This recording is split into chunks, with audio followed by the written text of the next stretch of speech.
We are very fortunate because in one word I call it karma. Because sometimes it's not easy to be able to encounter a teacher like Robert. You have been very honest with us about what gets you so far, and then what type of education that's important for people to be able to actually survive or even prosper in the current era of uncertainties. Especially if there is going to be an economic downturn in 2016. A lot of people are preparing by just savings money, but in order to take advantage of this crisis, in Chinese, crisis has two meanings. One is called the danger, the other one is called the opportunity. The rich sees it as an opportunity to be even richer. Yeah, it's not bad to be saving right now, you know what I mean? Yes. Because when it crashes, that's when the bargains come up. Yes. You know, so we must be prepared for that, right? Yeah, so I'm, right now I can't wait for the next crash. I see. See, what financial education, one is to understand debt, Yes. and how to use debt as money. Number two, you must understand taxes. Number three, you must know all markets go up and down. So a person like a school teacher who values security, this scares them. But for somebody who has the mindset, the education experience, this is good stuff. Because when it comes down is when, but these guys lose. So I'm not saying it's right or wrong, good or bad. I know there's people watch this and say, oh, you're a bad man. Well, that's because you're on one side of the coin, All I'm saying is stand on the edge and look at the other side. And when you see the other side, you go, huh. And our school system teaches you to be poor and middle class. I just wanted to be on the rich, and that was my rich dad. That's all there is. We're in a great crisis, like you said, but it's also the biggest opportunity of all. On this book, you mentioned there's a figure called Dr. Fuller. Do you consider him as the influential figure that gave you this second chance? Yeah, Dr. Fuller, he spent a lot of time in, I think, Penang. Yes, that's right. In Penang, we have a building, exactly the dome. That's correct, yes. So Bucky Fuller spent a lot of time in Penang and all that, and he was a socialist or communist. And my rich dad thought he was an idiot. Well, I listened to both sides, and they both said basically the same things, So Bucky Fuller was the person that taught me not to be a capitalist only, but to also be a school teacher, like my poor dad. So it was Bucky Fuller that helped me with the transition from rich dad to my poor dad side. Because I really thought it was stupid to work hard all your life and have nothing. But then I understood my father was working for humanity. He was really a socialist. And the reason I speak a little Malay is because my dad and mom, when President Kennedy came into office, my father and mother quit their jobs and took a huge cut in pay to work for the Peace Corps when it first came out. So my father ran the Peace Corps Center, and my mother was a nurse at the Peace Corps Center in Hawaii. And we had to learn different languages. And so I chose Malay, as well as Thai and Filipino. But Malay was the best because they had the best looking teachers, Wow. Sharifa and Asa. Wow. I still remember their names. And they had the tight fitting dresses on. So all my friends said, yeah, we're going to take Malaysian language. And my father said, I know why you're taking Malaysian language. Okay. I said, yeah. I really want to learn Malay. He said, no, you just want to look at the two school teachers. It's always important to have the right role model. Role model. Oh, God, they were gorgeous. Jeez. So if given a chance, would you call Malaysia your second home? Since you are so, well-versed. That's what Bucky taught me. Okay. The world is my home. I see. Bucky also taught me something else because he invented the geodesic dome. Reagan gave him the Presidential Merit of Freedom. Fuller said our school system was corrupt, which I agree with. But he also said he works for everybody. And that was a big shift for me, is I stopped working for myself.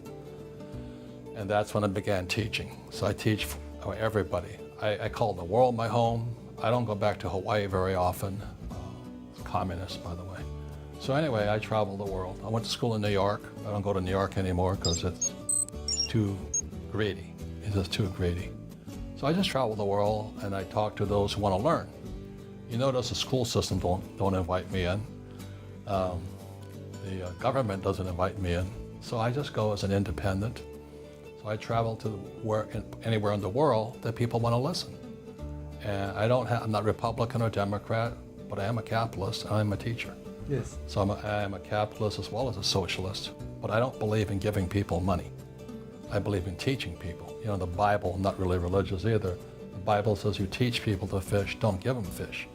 But most socialists and communists believe in giving people fish, which only makes them poorer, you know, makes them poor.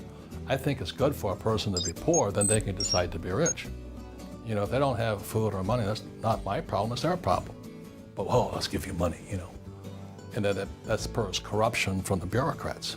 And that's why, I'll say it again, democracy has gone in the world. Today we have a kleptocracy.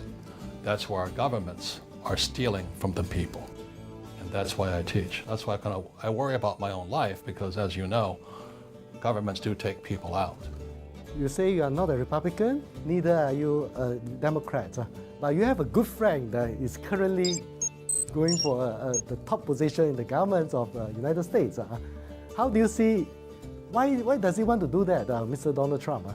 Well, Donald's the same way. He's not Republican or Democrat, which makes it, that's why the Republicans hate him so much. You know, they wish he wasn't a Republican. Because what's going on in the world, the way politicians used to be chosen, was that the powers would sit in a little room and they say, okay, we're going to run George Bush. And the other guy said in the other room said, we're going to run Hillary. So you have the same families, you know, Bush versus Clinton. They're all crooks. All of them are crooks. You know, they're not working for the people, they're working for the rich, right? So what's happening in the world is a shift in power. So independents are coming up. And so this guy, Ben Carson's independent, brain surgeon. You know, Trump is an independent, he's coming up. Democrats are all communists. I mean, even Bernie Sanders, you know, he admits he's a socialist and a communist, which is good. I like the guy. He's honest. So Trump is much like me. He's both Republican, Democrat, he's conservative, he's a liberal. He's a man who thinks for himself. The reason I don't support Donald because he's my friend. When I look at the world crisis and I look at the US crisis, then who is the best candidate for the job? Bernie Sanders? I don't think so. Ben Carson? I don't think so. Carly Fiorina? No. Not that she's a woman, she's an employee, she's a CEO. Donald's an entrepreneur. You see, Carly fired more people than Donald's ever hired. I think this guy Marco Rubio's nice, smart guy, but he's got no horsepower. You know, the Arabs gonna eat him alive. The Chinese will kick his butt. You know, I see. At this time, you know, Trump is correct. China's kicking our butt, Mexicans kicking our butt, Europeans are kicking our butt, and so Trump says, I'm gonna go kick their butt. Oh, I like that. At least we have a leader that has a proven record to create opportunities. Money. That's right. He knows how to make money. To make money. All the other candidates know how to steal money. That's the difference. Okay. Thanks a lot. I think Tom, I'm going to run for office. I see. No, I'm not. Okay. Thanks a lot, Robert. Man, the final message is it's up to you. You know, you can be rich or poor, middle class. It's up to you. I made my decision as a 9-year-old boy. That's why I understand money. And that's why schools will never teach you. 今天真是收获良多，我在 Robert 身上学到了很多东西。在还没有遇到他之前，我还一直以为说 Robert 提倡的就是要怎么去投资房地产，然后从中致富。可是我才发觉，其实他的目的不是这么样，他其实提倡的是一个真正学习了所有财务的方面的知识过后，才去进行这个投资。教育才是最重要的根本啊，而不是叫你贸然就随便去跟银行借钱，就买了第一套房子给自己住。这样的这个投资呢，对他来说反而是一个不恰当的投资啊。他觉得富爸爸和包括他一直提到的那一位世界级的建筑师，也是所谓的这个预言师 Dr. Fuller 啊。Dr. Fuller 教会他一样东西，就是说不要只是全部往前看啊，往前看啊。这个钱是重要，可是不是万能的啊。对他来说呢，我们作为一个人呢，必须是在一个硬币里面，不管是左边、右边还是中间，都必须有全面的认知。所以在这个暴风雨来临的时候，在这个世界级的经济风暴来临的时候，我们必须会同时看到好的那一面跟坏的那一面，跟准备好自己怎么在这个危机来临的时候认识到它的危险，也同时学会怎么在启动中把握住这个机会。